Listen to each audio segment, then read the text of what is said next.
Welcome to the Second Opinion Sports Medicine Podcast. I'm Dr. Dhokal. I'm Dr. Glass. And man, we have a national championship football game going on momentarily today, right? Yep, going on right now. Started at 4. So yeah, should be a good game. You have any favorites in this game? Any dogs in the fight? No pun intended.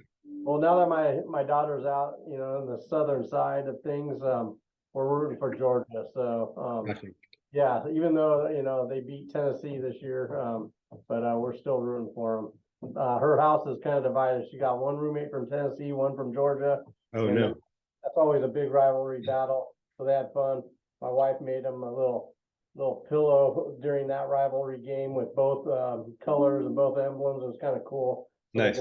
House and bitter rivalry, but it's good. So yeah, so me and my daughter talked about it and we decided we're going to root for Georgia. So yeah, I think that's who I'm pulling for as well. I have a friend who played in the league and his brother coaches for Georgia. So they won last year, which was pretty cool. It was they got to win the national championship. I don't remember where it was at. Was that in LA as well? I can't remember. Yeah. Well, this one's in LA at SoFi Stadium. They're kicking off. I thought about having it on in the background, but I wanted to have my focus here. I didn't want to get distracted by what was going on. But man, how's the week been and how are you today, bro? Yeah, the week's been good so far. I mean, yeah, nothing crazy, nothing new. Ready to rock and roll. Nice. Always good with the new year. Everybody's always kind of fired up for the new year. The whole idea is keep that momentum and that energy going throughout the whole year, right? Yeah, I think that's it.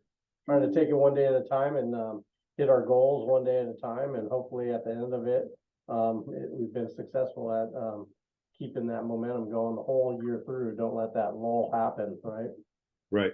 Yeah, I think that's everyone's trying to nail a New Year's resolution or two, and there's probably a high fall off rate on that on people keeping it, and so I think if you can develop that habit for the month, then maybe that carries on through the year, hopefully. Yep. But man, a lot to talk about today, and I wanted to get your thoughts and feelings on Damar Hamlin and how he's doing. He had his injury a week ago today, which was shocking to the whole country, and I know that's made news worldwide actually. And thankfully today we can breathe a sigh of relief knowing that he's alive, and neurologically speaking, the doctors say that his neurological function is excellent, and there's a long road to recovery, which we'll get into. But when we recorded this podcast earlier in the week, he was alive, but we didn't know what the extent of his injury was going to be, and I felt like it was still a very scary stage.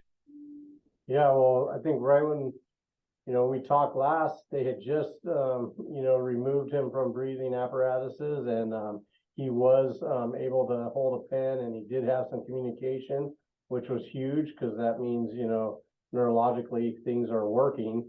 But it was still, how much of the damage was done having about 10 minutes of CPR being done at the field. And then it was reported that at the hospital too, he stopped breathing, and he had to be resuscitated again at the hospital. So that's twice. That takes a toll on your body, obviously. Yeah. Technically dying twice, and then having to be revived. That's no easy task ever, so, and he did it. And not only did he come out asking questions, then, as you reported, I think last time, he actually had communication with his team. He was all smiles. I saw the pictures. I'm sure you saw the pictures. He was all smiles. He looked healthy. He looked with it, which was huge. And I don't know if you, yeah. And today, they shuttled him over back to Buffalo, which was huge. So he's back home. I didn't hear that. Yeah. So he's actually back. So he was able to leave Cincinnati and go to Buffalo. So he's in Buffalo. So he passed one state. It was kind of funny. I don't know if you heard, you mentioned that, neurologically he's intact, but did you hear how it was kind of reported, how they knew he was fit and safe enough to travel and leave? No, tell me that story.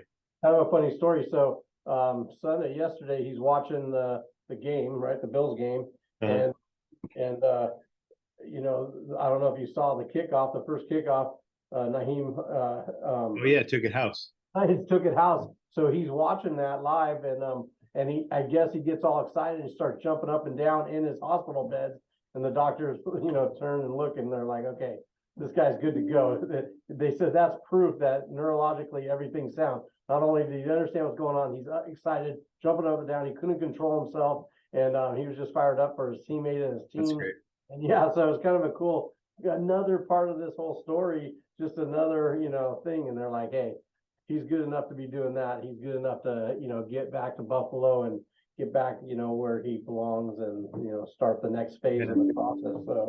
So happy. So yeah. happy to hear that for him, you know, because I don't know him personally. Knowing somebody who's on the Bills, you know, I happened to speak with him this last week, and he was telling me it was really scary being on the field. You know, I can go into more detail about that as well, but you know, it doesn't matter if you know him or don't know him. Seeing that happen, whatever the sport is, football, soccer, even if it's not a sport, it's an event. You know, it was a televised event that millions of people were watching, and you know, that's real time live. And so I feel like people were really invested in how he was doing, because they saw it. To some people, it was traumatic, you know, witnessing that. And I also believe in the power of prayer, and that, you know, everybody collectively wishing him well, whatever you call that, whether that's prayer or good vibes or sending energy. I think all that helps. And man, I'm just so happy that he's back to, you know, the road to recovery, like you said, which may be long, but I mean, I know it pumped the team up. Yeah, so let's talk about that kind of recovery, you know, because there's different phases of cardiac arrest recovery, you know. And so luckily, like anything in life, the healthier you are going into an issue, the faster and the more successful your recovery is going to be, right? So Right. he's a top-notch athlete, professional athlete, 24 years old, in, you know, in his prime, not even in his prime yet, you know. Not even, right. He's very healthy and fit, and so his recovery should go well because he went into things, you know, going well. So it's another testament to, you know, hey, if you're not on the right track where you know you should be, meaning you're not getting exercise, you're not eating well, you're not meditating, you're not showing gratitude, you're not doing all the things that are proven to help with your overall health. Now, if not now, when? Now's the time, right? Because this is really proof that, you know, if, you know, take another 24-year-old that, you know, maybe smokes, drinks, you know, stays up too late, has a lifestyle, you know, and I'm not casting any judgment. I'm just saying that it's a different lifestyle. The outcome might be different, right? Because their body might not be able to withstand that kind of stressor, you know. So anyways, talking about recovery, Absolutely. he's got a lot going for him on that. It is about a 3-month recovery for the average cardiac rehab. There's several phases. The first phase he's already kind of gone through, and that's where, you know, they're in the hospital. He's being monitored. He's being, you know, checked.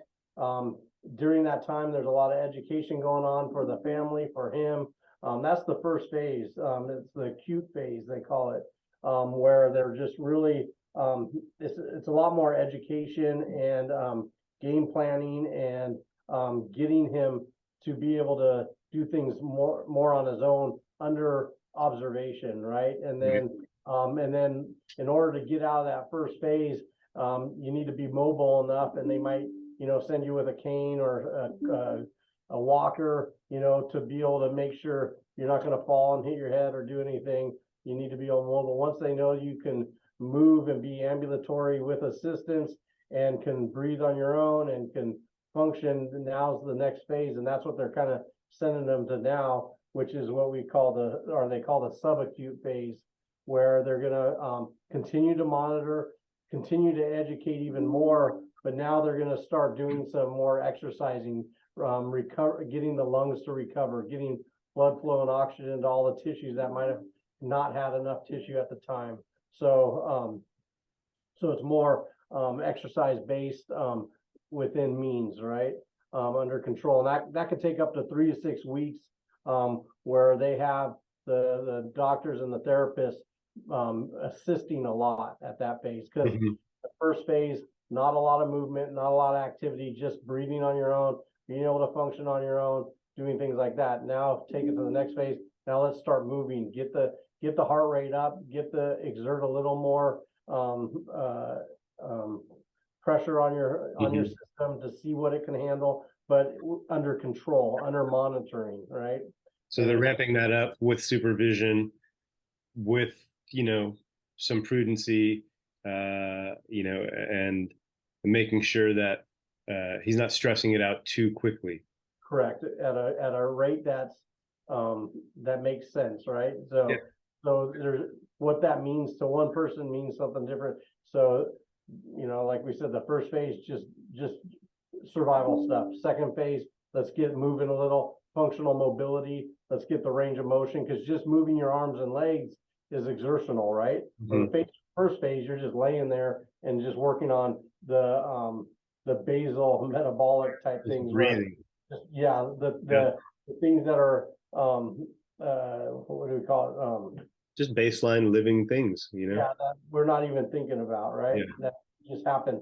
And so the next 3 to 6 weeks, they're going to be doing that. And I can already tell you, he's probably ahead of that game. So he's probably, in my opinion, because we already saw him up and around in the hospital bed in Cincinnati. He was moving around, getting excited, getting fired up for his voice. So we already know he's already getting excited, getting his heart rate up, and he's doing better, and so they feel now like, hey, we can do that. Then the next phase is kind of more of an outpatient phase, where he's actually doing what looks like independent and group therapy, where you're not just in the hospital setting in the bed and off your bed and maybe doing things in the room. Now you're actually doing with a group setting, not as monitored, one-on-one, but in a group setting. So the therapists and the doctors are walking around checking other people, and you're a little more on your own. And part of that is so you get used to, and in this phase, they're really teaching you to listen to your cues of your symptoms, right? Gotcha. The first 2 phases, you were being monitored, and they were taking care of your heart rate, your breathing patterns, and making sure you didn't really have to think about anything except just doing what you do. And now they want you to start becoming more aware of your symptoms. How does your breathing appear during this exercise? How, what are you feeling? What are you experiencing? Are you lightheaded? Are you this? So they're getting you more aware in this third phase. So when they do split away and they're not with you, will you be able to handle, things that we take for granted? When our heart rate gets up, we know to sit down. Well, if you just had a cardiac arrest and you're coming and you basically, cheated death and survived that, now you're thinking twice about every little, chest pain, every little, you want to be able to recognize normal exertion, normal lightheadedness, maybe due to, low oxygen levels or something due to exertion, versus something that's a cardiac event or whatever. So, he'll have a lot of supervision with him, of course. So this next phase is where they're getting away from they're a tweener, right? It's a 50-50 or whatever the ratio is, where they're still there, they're still, observing, but they're trying to separate, just like us growing up, separating from the home, right?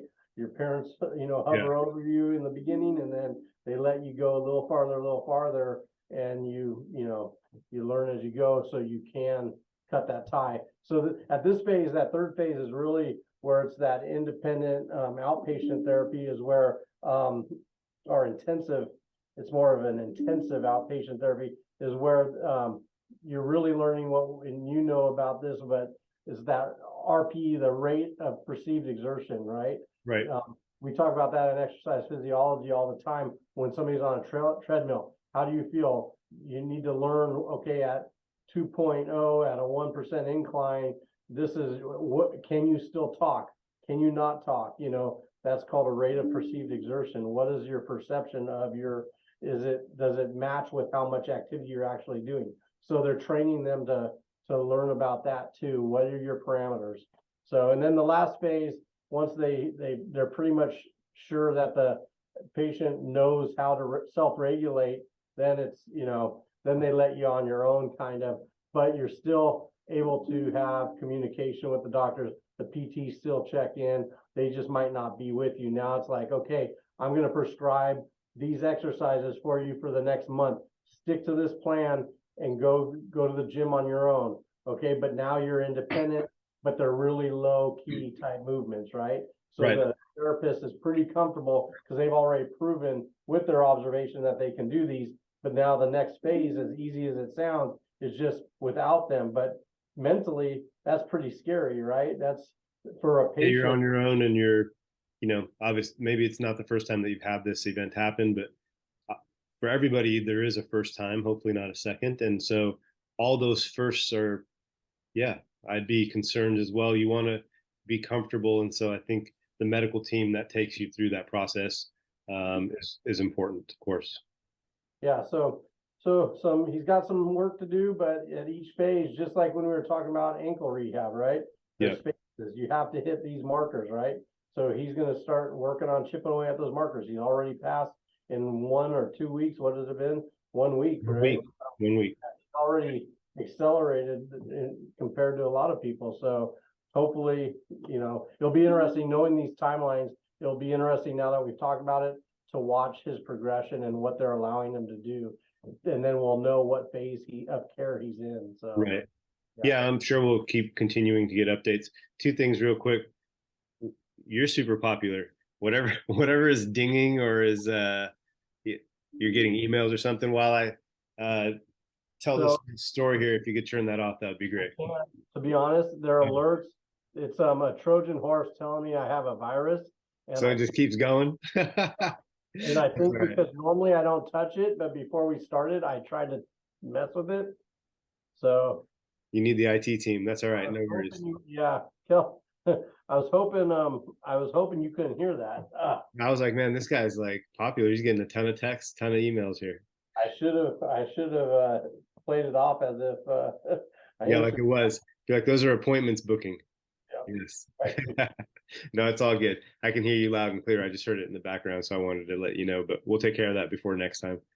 I think the main point that you hit on, Dustin, was that he is young and active and healthy, right? So you're already ahead of the game than if you were somebody, say, our parents' age, who had a cardiac arrest or had any sort of cardiac event that causes your heart to stop, So I think that's really the big thing for me. When we had talked last week, it was still kind of in that yellow zone, red zone, where it was like, man, he's alive, but is he going to have some neurological deficits? They're going to know in the next few days whether he has some limitations or where is he at. And so that was the news that I was concerned may come out. And I'm just thrilled to hear that it's not the case. And he seems like he's going to make a full recovery, So super thankful. As a side note, I spoke with somebody who's on the Bills and he's injured this year. And so I thought maybe he wasn't at the game. Sometimes, depending on the injury, you may or may not always be there. He's been active the whole year, working out, being super proactive as far as his recovery and trying to maybe possibly get back before the end of this season, depending on how far they go. But, so he knows this individual because obviously they're on the same side of the ball. They play defense. And so my point was that he witnessed this happen. And he said to me, man, Pete, it like shook me, he's like, it was really scary. Like I heard the things they were saying, and he's like, you see the reactions on TV, and that's to the things that we're hearing the doctor saying to each other. That's our reaction, And so when he was telling me the stories, I got chills, and I was just like thankful that they didn't have to witness something beyond that. That was, this is already impactful to everyone who was there, and even people who witnessed it, like I said. But thankfully, it wasn't a sad ending to this story, right? So that was really my main thing. Is I'm thankful that things are the stories are about recovery and how far along he is versus what went wrong and what didn't go right. So, and like you said last week, man, not enough compliments can be said to the medical staff and the medical team, not just the assistant athletic trainer who did CPR, performed CPR right away, but everyone who was there. And by all accounts, the player that I was speaking with, he said he's like, I was amazed at the communication and the calmness. And, he said he'd come on in the off season when everything's done with the season. He was kind of breaking down how long of a season it's been and how difficult of a season it's been for the team with some personal things with other teammates. And so I hope they play through, into February. I hope they're playing and they win their last game. I wish them well, like I wish all the teams that I know people on well. But yeah, for that day this time last week, it was a scary situation. I'm glad a week later we're reporting better outcomes and better news. It makes me happy. I agree. The other thing on that was it made me think about how many people know CPR. I know you do. I know I do. My comment was, if something happens to me, who around me knows CPR, right? Like if something happens around me, I know I'm capable of giving my best shot at saving that person's life. But it's important that everybody around you knows as well. Just like we talked about fire safety, maybe earlier episodes. This is the same thing. Learning how to do CPR isn't terribly difficult. You can learn online. The American Red Cross, the American CPR Association, they all have great instructional videos. I checked them out over the week. You can get certified. For the layman person, they've been changing it, like we had discussed, from mouth to mouth to just chest compressions. And I heard something earlier this week. I didn't make it up, but they were saying, you get there, something happens, check the pulse. They're not there's no pulse. Call 911 first, and then start chest compressions. And they were saying, if you forget everything, just do it to the beat of "Staying Alive," right? The John Travolta song, I believe. Or so just one a second, just compression, compression, compression. And so I think their simplification of it really makes it so inclusive that everybody can learn how to do it. And it's really as simple as that. However, there's in an emergency, you want to know how to perform it and not be guessing. So don't just take this verbal as a reminder that the next time you're scrolling YouTube or on your phone, scrolling social media, you could literally take 5 minutes and look at how to perform CPR. And even if you're certified, it's good to do. You just never know. And so, yeah, I can't say enough about that. I think being prepared is of the utmost importance. Yes, sir. I agree. Do your whole family know CPR? Yeah, like we talked about last week, I think it's important that we had that same conversation, and I think it's good to refresh every once in a while. Well, I have to do it every 2 years, but there's no reason not to do it more often. I think, yeah, it's good. Man, yeah. Well, most of my week's thoughts on the day have been about Damar and how his health has been. Busy week last week with treatments. We're on episode 19 right now, closing in on episode 20 next week. We'll have our first guest next week's episode. And with episode 19, as I was, kind of looking forward earlier in the season, I was thinking to myself, man, when we get to episode 19, it's officially going to be the end of the NFL football season, and we're going to be moving into the playoffs. So now the playoff brackets are set.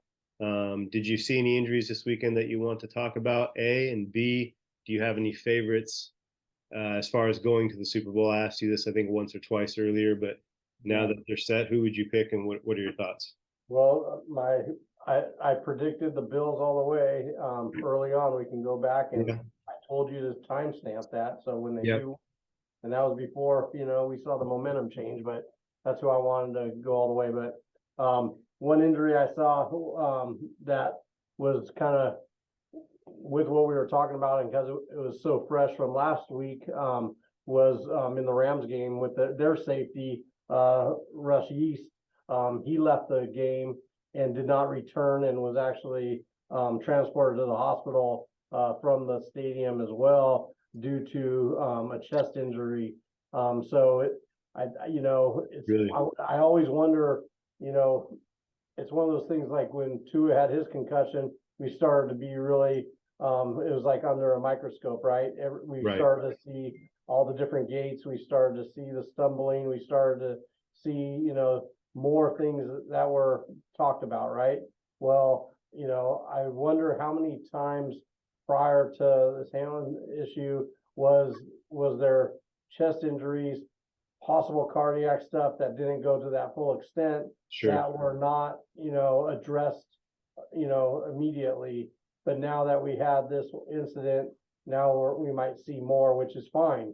I think that's the natural progression. You learn. If you don't learn from things, then that's not good. You don't grow. So I think they did the right thing. He left, went to the hospital with a chest injury, and it turned out to be a pulmonary contusion, which is another thing you don't hear very much. So That's really, yeah. So, but man, this just goes to show how hard.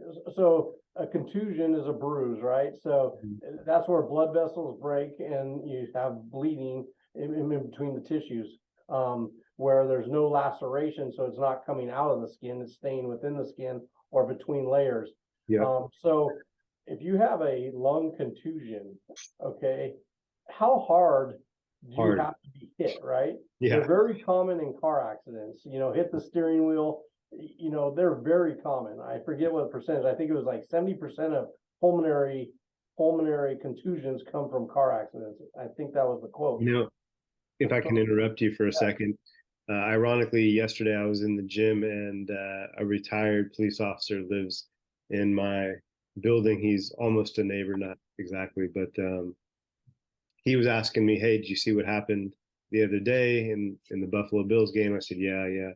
And he was under the impression it was something else. I told him what had happened a little more accurately, and he said, "Wow, that's crazy," because I saw more than my fair share of those when I was working, in the highway patrol, from airbags and from impact on steering wheels. So he's like, "I've never heard of that from a football game." I said, "I don't think that really, I think this is the first time that it's ever happened in a game." And so we were having that discussion. It was interesting that he had the same thing. He said, "I see that all the time."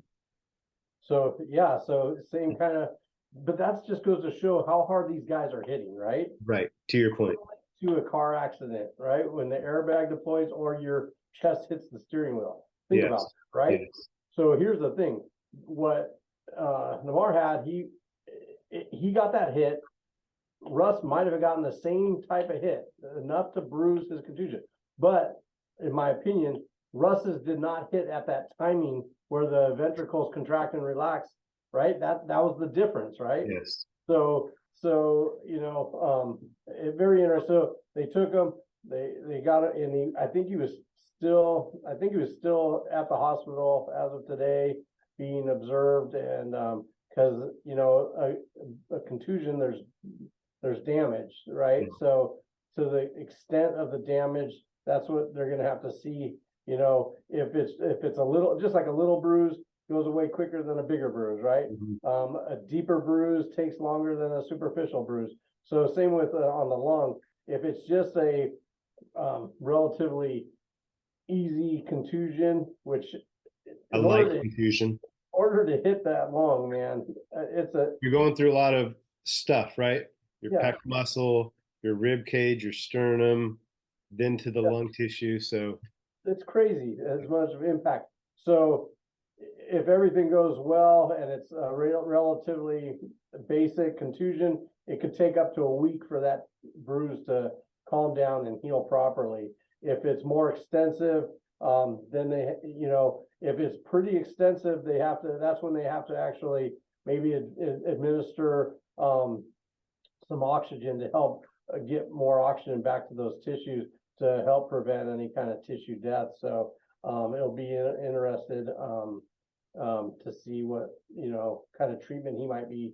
One of the concerns is if there's enough damage is hypoventilating. We've heard of hyperventilating, where we, excessive breathing at a rapid pace, where with a lung contusion, you could have hypoventilation and a lot of pain with it, shallow breathing, hard to expand.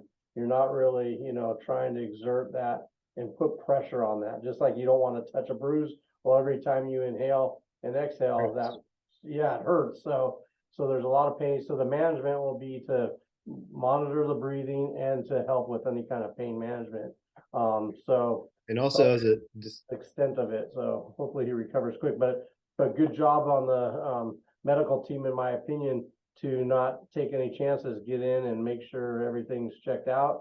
I think we're going to see more of that. I hope, and I don't think it's a knee-jerk reaction.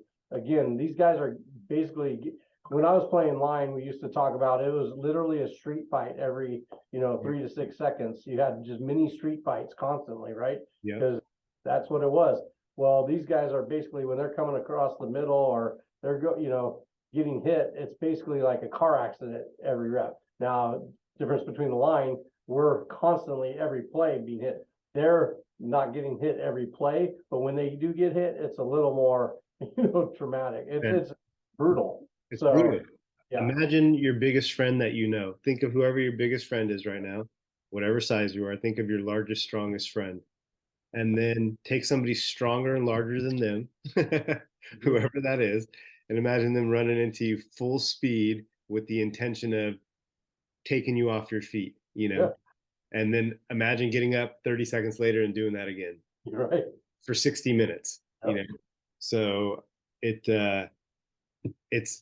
a brutal sport, like you said, but it's one that we love to play and we love to watch. And I don't think you can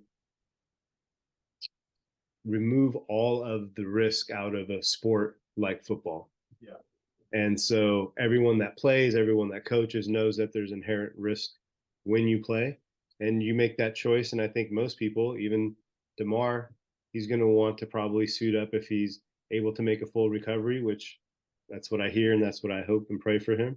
Then he'll be suited back up, and that's going to be a moment too. It's inspirational.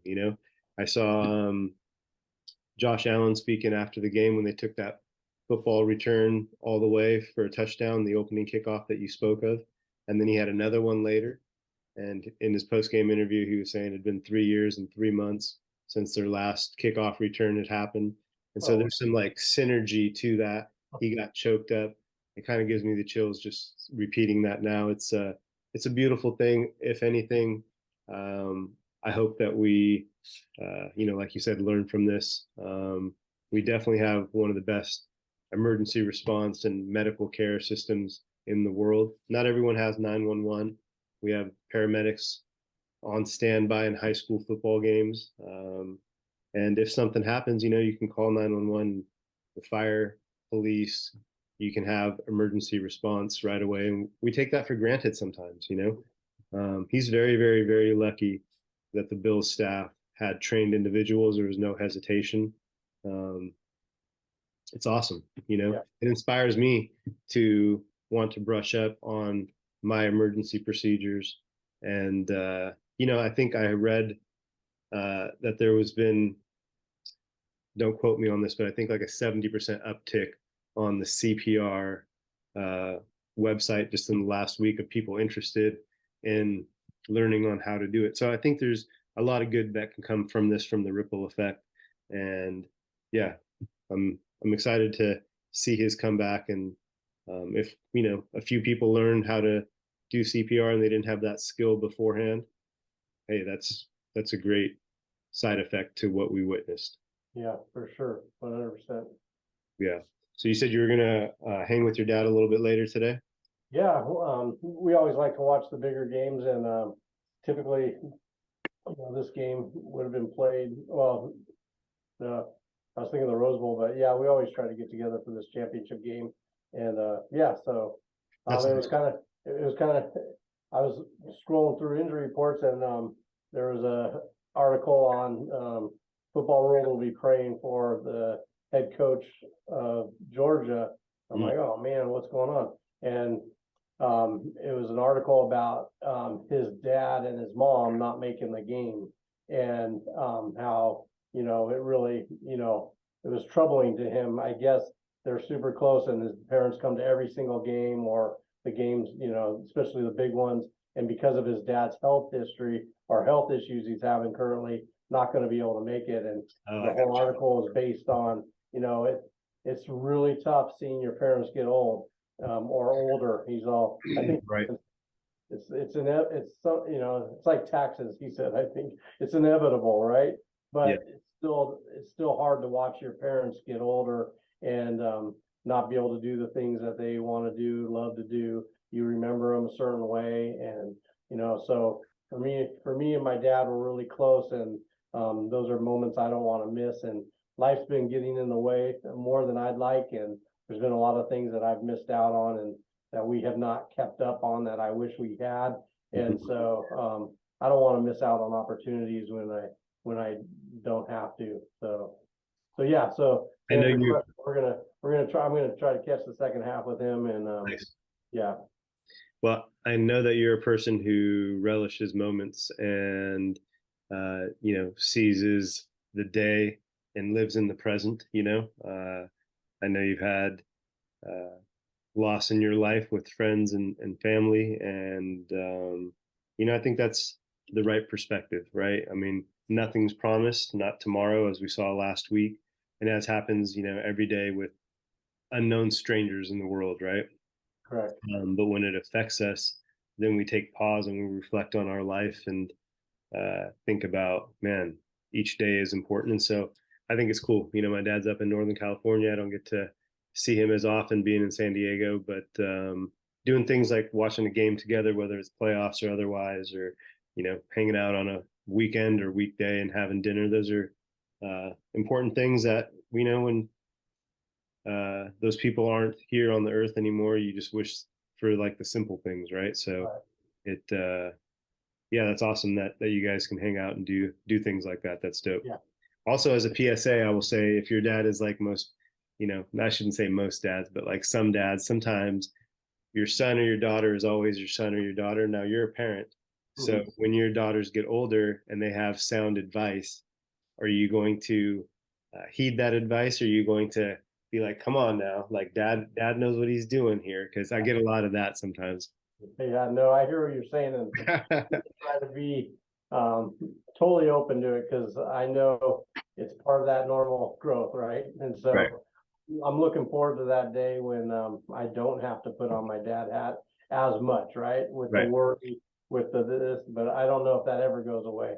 I think no matter how old you are and how old your kids are, they're still your babies, and you're always going to worry and want the best for them. So For I think I'll sure. always be giving my advice, and they'll always be going, "Okay, Dad." But yeah, when they start giving me advice, I'll definitely listen. Nice. Yeah, I think that's the lesson, right? It's funny. Shoot.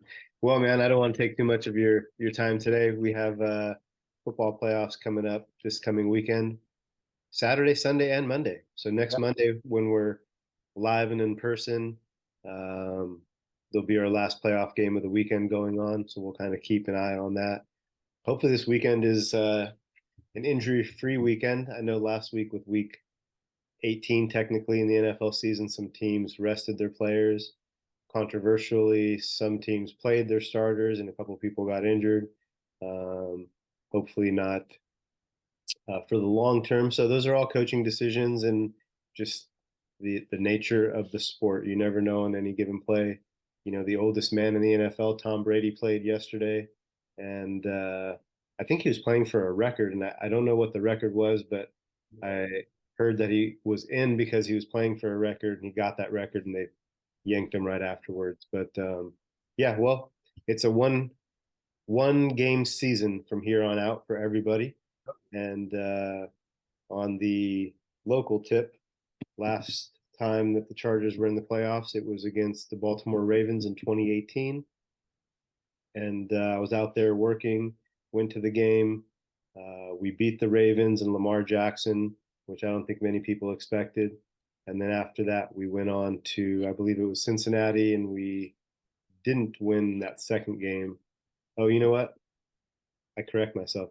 We played Baltimore, beat Baltimore in 2018, and then we went to New England and played the Patriots in the next round because the Patriots had the bye. And so we played them in our second playoff game, and that game was over by the second quarter. It was an early start, and it looked like we hadn't warmed up. And Tom Brady, he really looked like he was playing in one of our passing leagues in Cairo school because he was just dropping back and completing passes, and I don't think he broke a sweat till maybe not all game. It was cold as heck, so maybe that's why. But I have some funny stories from that game. But I'm hoping that the Chargers do well this weekend. As far as predictions on who I think, I like the 49ers coming out of the NFC. I know the Eagles have been doing really well, but I think they might take a lump this year, and this might be a growing year, even though they've dominated the NFL this year. I like the Niners from the NFC, and then from the AFC, I don't like the Chiefs, even though they're the number one seed. I like the Bills. I like the Chargers with an outside shot. I think they're a dangerous team if they're healthy and they play well. I like Cincinnati. The AFC is wide open. So if I had to pick, I'd say probably Bills Niners. I could easily see it being Chargers Niners on a repeat of like the 94-95 Super Bowl. Which, I'd either take a lot of money from my family or I'd lose a lot of money from my family. So that would be interesting. But we got a few weeks. Well, I know you're rooting for Georgia. Is there anything else you want to touch base on before we get off today? No, let me think. Yeah, I mean, we always have a list of things we want to talk about. We can talk for 3 hours. I don't want to lose sight of some of those cases that we want to talk about. I'm looking forward to having our first guest next time. Yeah, let's just keep the momentum going. Yeah, no, I think it sounds good. The cases I want to talk to you about, I can bring up off air, on a commute or something. I'll give you a buzz. I do want to get your opinion on the professional dancer that I'm seeing. I know you see a lot of those of that demographic. And so there's patterns and nuances when you treat certain demographics. And so I want to get your opinion, your advice on how best to navigate this case.